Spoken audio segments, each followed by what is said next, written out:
Number 2 is talking about tracking how much people spend on gas over a period of time. And this is a perfect situation for a time series graph. And you can look on page 59.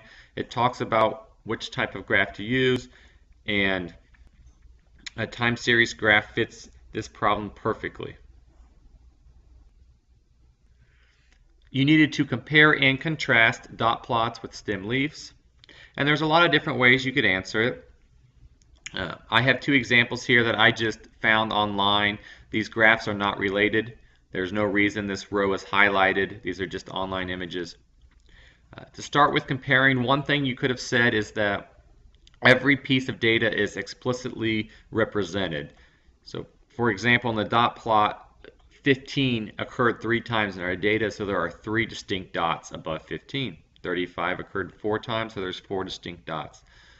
And each number over here has its own distinct number for however often it occurred in the data. So the numbers 25 occurred, so there's a 5 in the 20s column. And 26 occurred, so we put a 6 in the 20s column. So each piece of data gets its own distinct representation, which is different than what a histogram would be. This is a picture of a histogram on page 51. So for example, you lose that distinction in a histogram. For the range of data between 12.5 and 16.5, there were 15 data items. We don't know what they were. They could have all been the number 13. They could have been a mix of different numbers between 12.5 and 16.5, but you really don't know. You just know there's 15 data items in that range. But with a dot plot and a stem leaf, it's different. They're both similar because you get distinct values for each data item. One way they're different, you can see just visually the stem leaf is laid out more horizontally. The dot plot goes up and down vertically. And also with a dot plot, we're grouping data values that are exactly the same. So we make this column above 35 so for all the data values that are exactly 35. There are 4 of them. These are all the data values that were exactly 40, so we put them in a group or a column right above 40. With the stem leaf, we make our rows based on what the stem was. So these represent 22, 25, 26, 27, 28, and 29 different data values, but they're grouped based on a stem rather than being exactly the same like you have in a dot plot. For number 6, you have to use the graph that shows up on page 73. For part A, it asks you to estimate the number of prisoners per 100,000 in the year 1980. Once you just go to 1980, go up to the dot, and I'd say that's about 140. And any number around 140 would be a good estimation. It also, for part A, asks you to estimate 1997. Go up to the dot, I'd say that's about 440. So any estimation around 440 would be good. What does this graph say? This is part B. What does the graph say about the change of the prison population? And it just says that it's increasing over time. You can see a clear increase in the number of prisoners as we go along time from 1980 to 1997. And then part C tells us that in 1997 there were 444 prisoners per 100,000 people, and then it tells us the total population of the U.S., so we want to know how many prisoners were there for the total U.S. So set up the proportion. To solve a proportion, you're going to cross multiply. So 444 times that gives you that long number, and 100,000 times x gives you that. And then you divide by 100,000 to get x by itself, and you figure out that there are 1,183,589 prisoners in 1997 in the total United States. And then you also are supposed to project for the year 2020. It gives you a new population for 2020, so you would just replace the population number there. It says the ratio of prisoners stays the same. We're hoping for 2020 it doesn't go up any. And then cross multiply again. And in 2020, you should get that there would be this many prisoners. There's a lot of data displayed in number 8, and it's the ages of people caught drunk driving.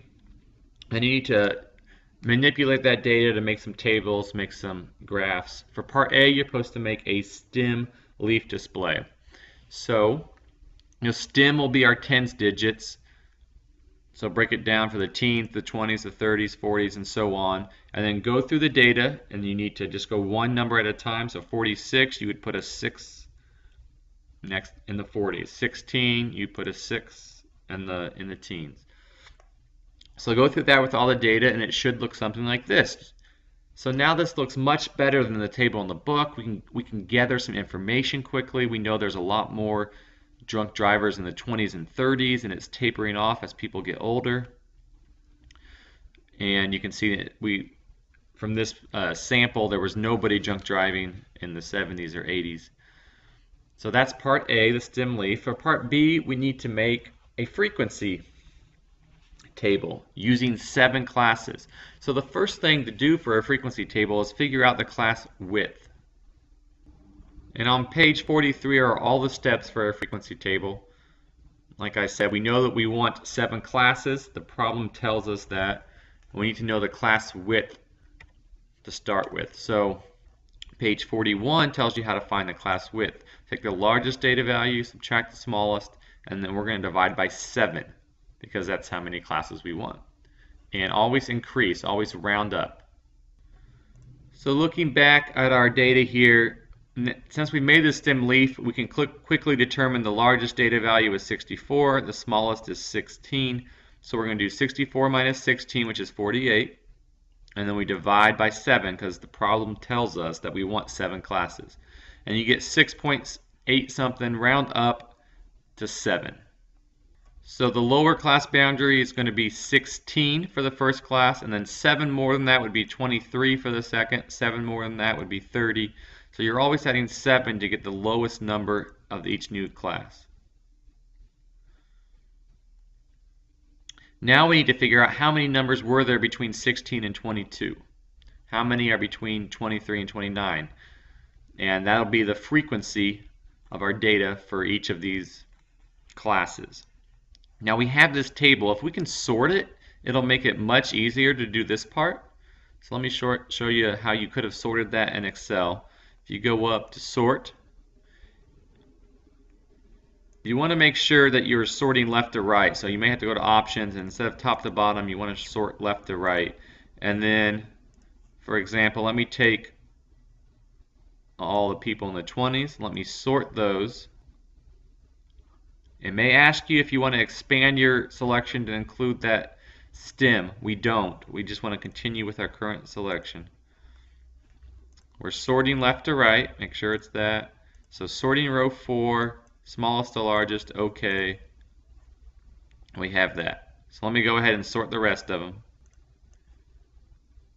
We're going to sort, continue, row 5, smallest to largest. Row 6, smallest to largest, and finally row 7, smallest to largest. So this is even a better stem leaf graph because now you have everything arranged in order. It can give you even more information. You can quickly see the data easier. So between 16 and 22 we had 1, 2, 3, 4, 5, 6, 7, 8. 8 people fell into that category. So the frequency was 8. And then 23 to 29, 1, 2, 3, 4, 5, 6, 7, 8, 9, 10, 11. All right, so fill in the table that way. These are the frequencies you should get. And you can check that you didn't leave anything off. The problem tells you there are 50 pieces of data, 50 drivers that we have data for. These numbers should all add up to 50, and they do. So here is our frequency table. And for part C, now that you've created a frequency table, you can go ahead and make a histogram. And it's easy to do in Excel. Excel can make a histogram for you pretty quick. I went ahead and listed the class boundaries here, which it talks about on page 42. The class boundary should be 1/2 less than the lower class limit for each of your classes. So just subtract a half to get 15.5, 22.5, and so on. And then I just put that side by side with the data I already had in the frequency table so that I could quickly select it and insert a bar chart in Excel. So I just went up to the Insert tab and then made a bar chart. Now a histogram, you really want the bars to all be touching so that there's no gaps between bars. And if you click on it, you got to go up to your chart tools. You need to format it. You should have something called gap width show up, and this is how far apart there is going to be between your bars. You put that at 0 and you'll get a histogram with all the bars next to each other.